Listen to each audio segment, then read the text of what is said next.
Hello, welcome to this blog. Today I am exploring an interesting topic: the migrant experience in corporate Australia. Ever noticed how being the only one in the room shifts your presence, without a single word being spoken? It's not about how you see yourself. It's not about confidence. It's about the silent weight of being different, and the invisible expectations that come with it. When you walk into a corporate space in Australia as a professional who doesn't fit the dominant mold, whether you're African, Asian, Middle Eastern, or Latina, you carry more than just your credentials.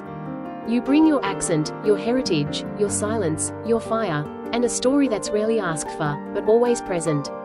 You navigate unspoken codes, decode subtle exclusions, and represent more than just yourself. Even when no one says it, you feel the weight of being first, only, or different, and you show up anyway. No one warns you that confidence might be misread as arrogance, that your quiet strength could be mistaken for doubt. So you learn the art of calibration, walking the tightrope between blending in and being seen. Not too loud, not too silent, just enough to belong, yet still be you. You start to measure your words as if each one carries weight beyond its meaning. You smile more than you speak, learning the art of appearing agreeable while holding your thoughts inside.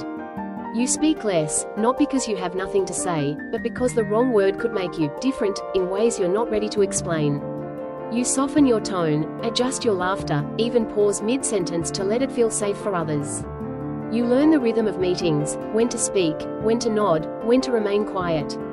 Every gesture, every word, every smile becomes a carefully rehearsed step in an invisible dance of belonging. Or when someone looks at you, surprised, and says, "You speak really good English," as if it was never expected of you.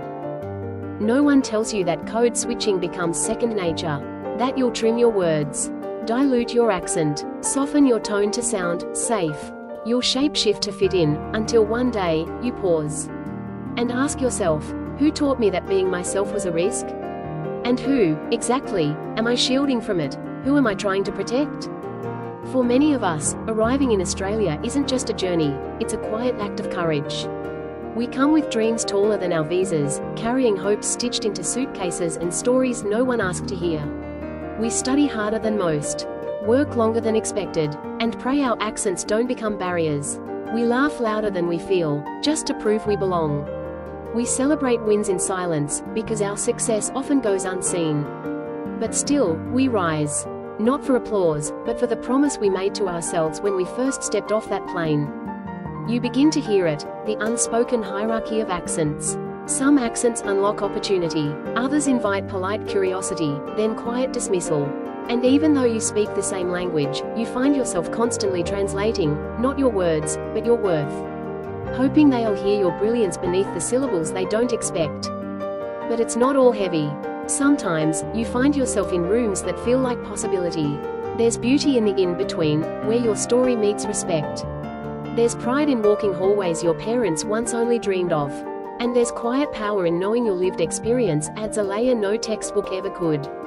When the culture is right, you don't just survive, you shape the space. You learn the art of quiet influence. To lead not with volume, but with presence. To build community in the small moments, a knowing nod, a shared coffee, a whispered, "I've been there too." You begin to mentor those walking the same tightrope, because you remember what it felt like to carry silence alone. And now, you turn that silence into solidarity. You learn the quiet choreography of fitting in. To soften your edges, to mirror the room. But being African adds a layer they don't see, the history that walks beside you. The stereotypes you dismantle without a word. The resilience stitched into your name, passed down like heirlooms. You carry generations of dignity into every meeting, every milestone. Not just for yourself, but for every story that was never invited into the room. Because representation isn't a privilege. It's a responsibility. And you wear it with grace. And still, we rise. We build. We belong. Not because we've reshaped ourselves to fit in, but because we've learned to stand tall, even when no one expects us to. To every African navigating corporate Australia, you belong. Not because you've adapted, but because you carry something rare: perspective, resilience, depth. And when the space is right, you don't just find your voice, you use it to do work that matters. Work that reflects who you are. Work that leaves the door open for those coming next.